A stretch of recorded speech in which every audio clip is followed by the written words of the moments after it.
開學日那天，國家按成績發放預售，年級第1的班長毫不猶豫選了 SSS 級九尾銀狐，而倒數第1的我只分配到了一隻 F 級的棕熊。可不久後，極寒末世降臨，全世界陷入冰雪之中，和棕熊締結契約的我，共享了棕熊的天賦技能御寒，而班長挑選的九尾狐來不及成長發育，在末世第1天就被活活凍死。一怒之下，班長伙同其他同學偷襲棕熊，並在我的面前煮熊肉火鍋，大快朵頤，我当場悲憤交加，吐血而死。在睜眼我回到了分配零售的那天，作為成績倒數第1的學渣，我只能等在最後一個挑選，而剩下的零售果然還是棕熊。正當我準備將棕熊抱起時，班長忽然大喊等一下，只見他抱着一隻靈狐幼崽跑到我面前，不由分說地將靈狐塞進我懷裡，隨後將箱子裡孤零零的棕熊抱了起來。灵狐給你，我要棕熊。全班都被这一幕驚得瞪大雙眼，就連班主任也不太滿意地皺了皺眉。要知道，靈狐可是這一次送來的零售幼崽裡血脈最純粹的一隻，遠古血脈濃度高達80，遠比一隻血脈濃度才20，而且物種低賤的棕熊要強上許多。老師勸道：阿洛，選擇半生零售的事情可不是開玩笑，這關係到你以後的成長上限。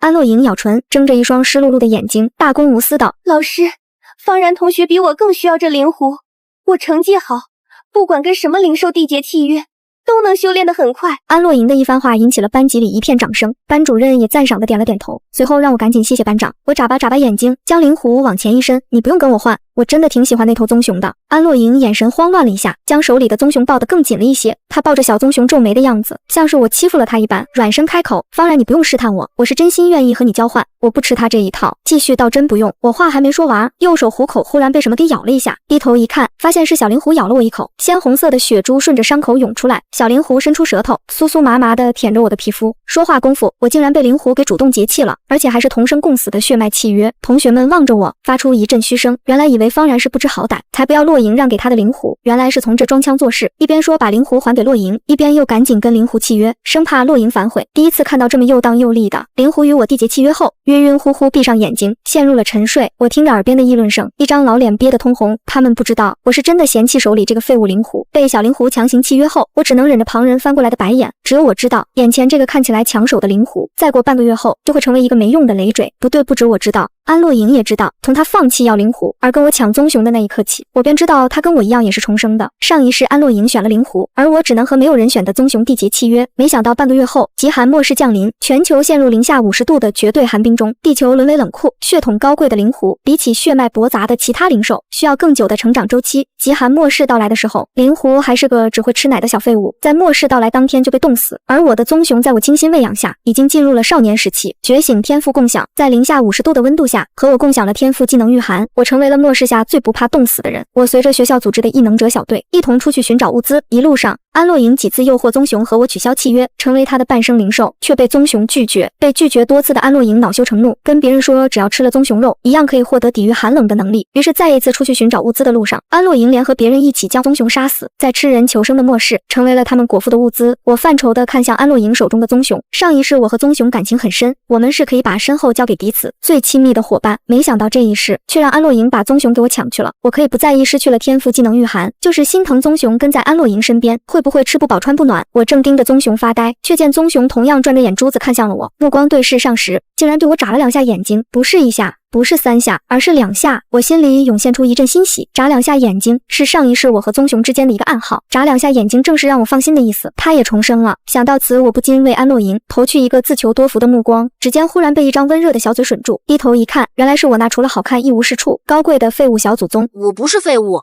還有，女人不許看那個黑皮醜八怪。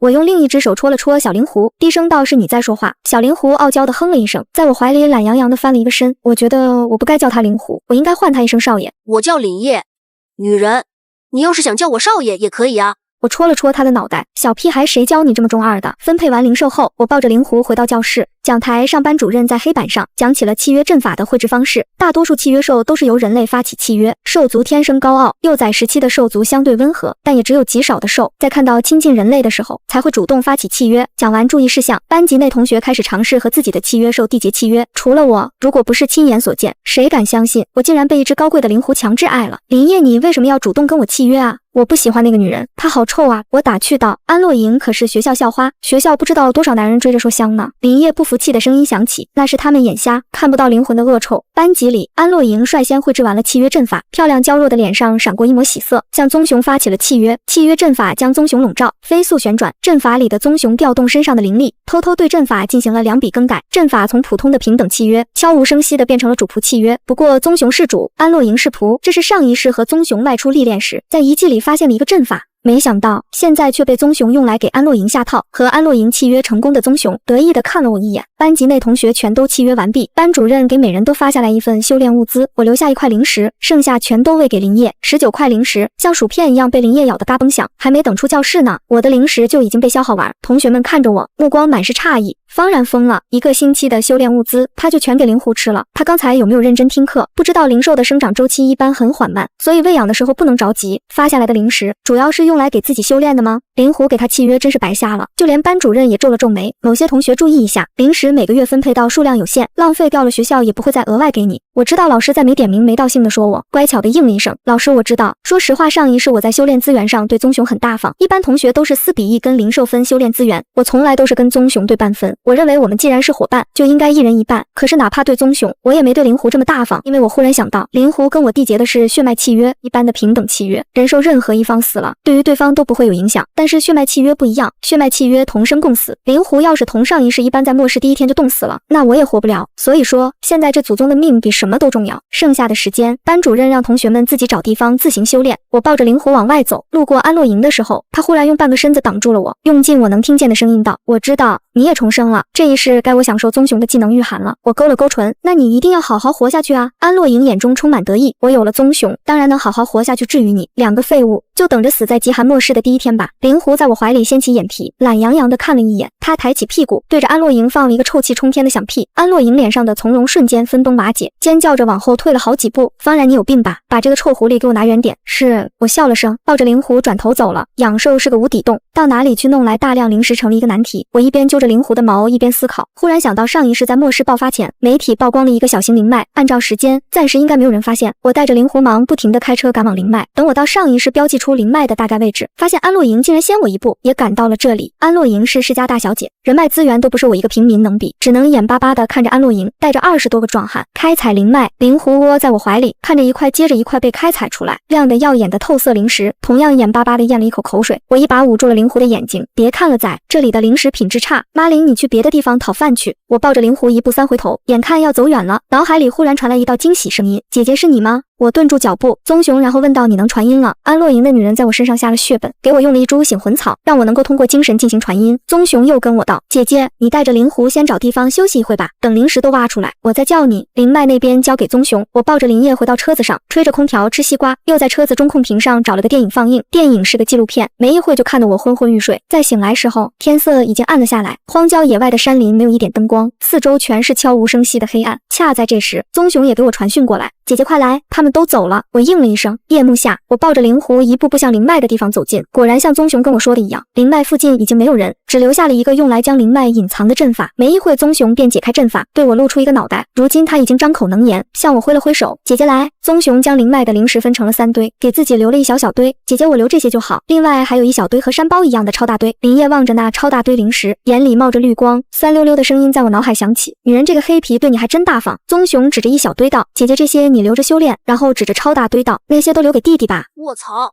都是給我的嗎？哈哈哈哈。林葉大呼小叫的聲音又響起來了，我擔憂地看向棕熊：我把這裡搬空了，安洛營會不會傷害你啊？棕熊搖搖頭，那女人現在對我言聽計從的。第2日，安洛營傻眼地看着已經空掉的靈脈，震驚道：你把這些零食全用了？你把這些零食全用了？熊點點頭，就這麼大點小靈脈，還不夠我塞牙縫的。你不是說要我在半個月內覺醒天賦技能御寒嗎？我剛感受了一下，好像已經感受到覺醒的壁壘。聽到這，安洛營的臉色才好了一些，但還是對一個靈脈全被棕熊吃了下去。棕熊身上的靈力卻只長了1點的事情，有些抱怨：能覺醒就好，就是你這血脈也太差了，吃了那麼多才長這麼1點靈力。棕熊不以為然道：你要是嫌棄我血脈低，當初可以不選我，我也沒有求着你選，搞得我現在壓力很大，我精神壓力一大，感覺天賦技能都好像不太會覺醒了。安洛營深知半個月後極寒末日到來，棕熊的天賦技能將多麼寶貴，立馬急了。哎，你別有壓力啊，我不是那個意思，呵呵，我要是嫌棄你血脈低，當初也不會選你了。行吧，棕熊語氣帶着勉強，我修煉需要零食，你趕緊讓人再給我送點零食過來。哦，對了，也不用太多，來個10卡車就夠了。安洛營牙花子都要咬出血，10卡車，棕熊不以為然道，很多嗎？你給我找來10卡車，我說不準能覺醒出更高一級的天賦技能，10里御寒，幫助10公里範圍內的所有人抵禦寒冷。10公里，安洛營眼中流露出貪婪的金光，若是極寒末日到來，他能讓10公里的人全部可以無視寒冷，那他和末世的女皇帝有什麼區別？安洛營咬咬牙，10卡車就10卡車，我去給你搞；10卡車就10卡車，我去給你搞。末世到來，錢財不過一堆廢紙，安洛營只能變賣了家族和父母從小到大給他的所有東西，房子、汽車，所有名牌包包和首飾。我在學校再次見到安洛營的時候，他的衣服還是以前穿過的舊款衣服，連午飯都是簡單的，一頓白面饅頭配老乾媽。可以看出，安洛營是真的把所有錢都用在了棕熊身上。但是他不知道吧，他变賣全身產業換來的10卡車零食，只有很少的一部分棕熊留給了自己，剩下的全都進了我和靈狐的口袋。我只用了1-2塊零食，讓自己偶爾修煉一下，以免忘了怎麼使用靈力。剩下的零食我全給了灵狐，灵狐吞噬零食的速度很快，他陷入了沉睡。光是灵狐修煉反哺到我身上的灵力，都已經讓我比上一世的自己強上數倍。而安洛營，他現在身上的靈力，甚至比不上班級內其他同學的實力。為了棕熊，他甚至一顆零食都沒用在自己身上。棕熊總是忽悠他，要是就因為你少給我用一顆零食，害得我沒能覺醒天賦，到時候可不要怪我沒有告訴你。所有人都說安洛營廢了。從開學第1天，安洛營抽風的選擇了實力最弱、天賦最低的棕熊開始，他的精神就好像不正常。面對這些流言蜚語，安洛營嗤之以鼻，你們懂什麼？等到過幾日你們就知道，我才是最對的。等到過幾日你們就知道，我才是最对的。末世前1天，炎炎夏日，忽然在一個夜裡，氣溫驟降，全球各地飄起了雪花。起初人們還調侃6月飛雪，必有冤情。但是直到第2天中午，全球氣溫已經降到零下20度，人們漸漸開始擔憂，氣溫如此反常，該不會要發生什麼災難吧？這雪越下越大，完全沒有要停下來的意思。女生宿舍，安洛營哆哆嗦嗦地將自己裹在棉被裡，一段時間沒有修煉，她身上的靈力十分微弱，只比普通人強上一點。棕熊在地上慢吞吞地啃着零食。10天過去，棕熊的體型已經比之前大了好幾圈，基本進入少年狀態。臭熊，你的天賦覺醒好了沒有？安洛營心中漸漸起了狐疑，大概在想，我上一世不過一個窮酸丫頭，怎麼會上一世棕熊就能覺醒天賦，這一世就好像不太行了呢？棕熊，你不會有什麼事情在瞞着我吧？棕熊佯裝生氣起來，我這麼努力修煉是為了誰？你現在竟然懷疑我？本來我還想着，就算現在還沒完全覺醒天賦，還是稍微可以共享一點熱氣給你，但現在看來，這些零食還是還給你吧。我不用了。這些零食還是還給你吧，我不用了。安洛營趕緊着急了，哎，我錯了，都是我不好，我就是一時說的氣話，零食還是你用，沒什麼比你的覺醒天賦更重要了，這次先原諒你。棕熊冷哼一聲，繼續去啃地上的零食。啃零食之餘，棕熊稍微分了一些熱氣在安洛營身上，真的是稍微，他怕安洛營要是在明日真正的末世到來之前就凍死，那就不好玩了。感受到身上稍微有了絲熱氣，安洛營沒再懷疑棕熊。人獸契約後，不管是人還是獸，修煉都會給對方反哺靈力，棕熊反哺安洛營的靈力一直十分微弱。只是安洛營不知道，哪是棕熊吸收轉化的靈力太少，而是因為他和棕熊簽訂的是主僕契約，棕熊想要反哺給他多少靈力，全都是在一念之間。另一間宿舍裡，我縮在被窩裡用投影屏看電影，然而躺在白色羊絨地毯上的靈狐依然沒醒。現在的靈狐已經不知不覺脫離幼崽的狀態，變成了成年靈獸的體型。隨着夜幕降臨，牆上的掛鐘漸漸逼近0點，真正的末世即將到來。這一世靈狐應該不會在末世第1天就被凍死了吧？當0點的鐘聲響起，全球氣溫再一次斷崖式驟降，現在的室溫已經達到了零下50度。現在的室溫已經達到了零下50度。我是修煉者，加上靈狐的反哺，身上的靈力已經足夠讓我忽略這個程度的寒冷。班主任在群裡發起接龍，讓每個人匯報一下現在的狀態。同時，由於極寒天氣，學校人手不夠，緊急招募一批志願者。我報名成為志願者，為各個宿舍的同學分配物資。走到安洛營宿舍的時候，我直接躍了過去。陸續有同學在班級群內匯報，已經收到物資。安洛營艾特了我，怎麼回事？我的物資呢？我直接在群裡發出幾張照片，那些照片全是安洛營在超市採購大批物資，提前帶回學校囤貨的證據。同學們紛紛在群裡留言，班長是不是提前知道什麼消息？怎麼買了那麼多食物和日用品？都這麼多物資了，竟然還好意思跟我們搶物資？他不是班長嗎？為什麼不能把物資分給我們？安洛營一下子被人站在了道德制高點審判。安洛營再次艾特我，你裝什麼裝？你不也是早就知道極寒末世要到來？你也囤了那麼多物資，你怎麼不把你那份拿出來？我發出去2張空泡面箱的圖片，我不知道你說的什麼，大家都知道我家裡窮，我是看到商場打折才一下子買了這麼多泡面，剛刚已經都給同學們發下去了。剛剛已經都給同學們發下去了，老師也在群中證實，大家收到的10包泡麵都是方然同學拿自己物資發下去的。同學們再次阴陽怪氣起来。某人看見沒有，方同學可比你大方多了。安洛瑩說不过重，在群裡沒了聲音，但是私信卻已經給我發了過來。方然，就算你贏得了好名聲又怎麼樣？你養的那只沒用的靈狐，想必這時候已經凍死了吧？我捧着靈狐熟睡的臉，給安洛瑩發去一段視頻。你說的是這只睡得和豬似的靈狐嗎？視頻中的靈狐雖然閉着眼，但那冗長中氣十足的呼吸聲，無一不說明着眼前的這只靈狐活得簡直不要太好了。不可能，你這視頻肯定是提前錄的。那只廢物狐狸發育那麼慢，身體又那麼嬌貴，現在肯定凍死了。我打了個哈欠，沒再回安洛瑩的消息。哪怕有靈力護體，極寒天氣還是讓我有些冰冷。我翻開衣櫃，打算再把備用被子一起蓋上。一道暖洋洋的靈力忽然照在了我身上，這種感覺我十分熟悉，是棕熊共享御寒帶來的溫暖感。熊熊，咱倆沒契約，你也能給我共享天賦技能嗎？姐姐，我覺醒10里御寒成功了。這時的我才忽然想起，棕熊的天賦技能本來也不是御寒，而是10里御寒。棕熊的天赋技能本来也不是御寒，而是10里御寒。只不过上一世我一个人的能力終究是有限，短時間內沒有足夠的靈石能夠給棕熊覺醒全部天賦技能。棕熊為了保護我，強行覺醒天賦技能，才得到了一個低配版的御寒。我笑盈盈地問他安洛瑩怎麼樣了，熊對我發出了視覺共享，因為自信棕熊覺醒技能後，他一定會不怕極寒，所以安洛瑩根本沒有買多餘的被子。此刻他緊緊將自己裹在一條夏涼被裡，牙齒都在打顫。你還沒覺醒成功嗎？少年時期的棕熊跳到床上，用力一拱，就將安洛瑩給撞到了地上，冰冷的地板和僵硬的肉體相撞，嘎嘣一聲，不知道斷了多少根骨頭。啊，你做什麼？棕熊道有個好消息要告訴你，我覺醒成功了。聽到這裡，安洛瑩眼睛閃出金光，顧不上追究棕熊，快給我共享你的技能，我都要凍死了。棕熊嗤笑了一聲，我什麼時候說過要跟你共享了？安洛瑩瘋了般尖聲道，我是你的主人，我傾家蕩產砸了那麼多靈石給你，你才覺醒，你憑什麼不給我共享？咱倆締結了契約，就算你不給我共享，我也能使用你的能力。安洛瑩慌忙動用契約之力，想要共享棕熊的能力，可是他忽然發現自己根本調動不了契約中的力量。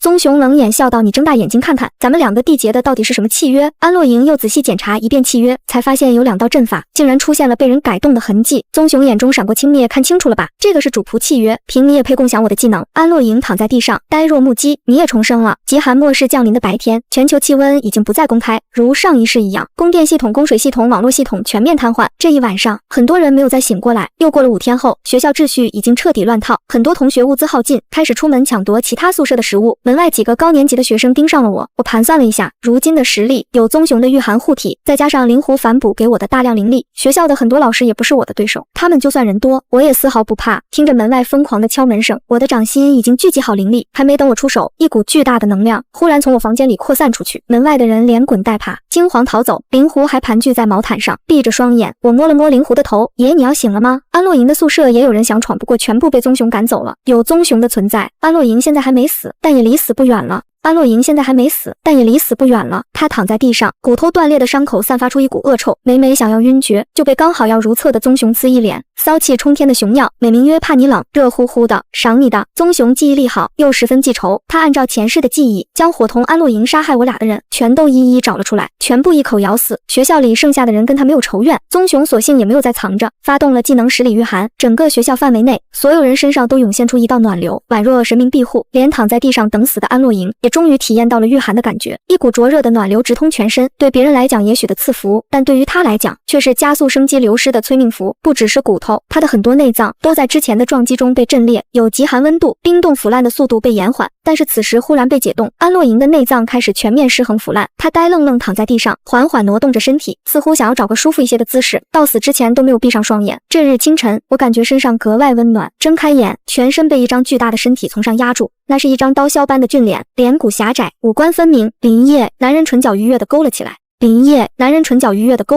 我眨眼緊張地望着他，精壯的腹肌繃出漂亮的線條，皮膚是比牛奶還要清透的白色，乾淨而又精壯。一條白色的毛茸茸的尾巴一下又一下搖晃着，磁性又充滿蠱惑的聲音落了下來。女人想我了嗎？好吧，就女人這2個字，我已經確信這就是林燁。我白了他一眼，你還知道醒了？他篤定開口，你在擔心我嗎？我到那我總不能盼着你死。之所以這麼久才醒來，是因為他一直在覺醒天賦技能。林燁血統高貴，覺醒天賦的難度也比其他獸難上許多。好在這麼多天，他終於成功了。林燁，你的天賦是什麼？林燁嗓音漫不經心。大呀！我瞪大雙眼，逐漸想歪。大，我悄咪咪瞄了一眼，好像是不小，但作為一個血統高貴的靈獸，覺醒出來的技能就是這這樣，好像又有點離譜了。林葉唇角露出得意的弧度，在那假裝正經的打趣我：呦呦呦，女人怎么脸紅了呀？不会想歪了吧？我是说我天赋技能范围很大。说话间，窗外的雪不知道什麼時候停了，厚重的雲層一層一層消散，天空中出現了久違的太陽，向大地照耀下溫暖的陽光。我聽見學校內傳來一陣驚喜的聲音：你們快看出太陽了，溫度好像也沒有原來那麼冷了。太好了，末世終於要過去了。我聽見林葉的嗓音落下：靈狐是祥瑞，我覺醒的天賦技能是萬物省。他低頭忽然在我嘴唇上啄了一口：女人，你嘴還是這麼不乖。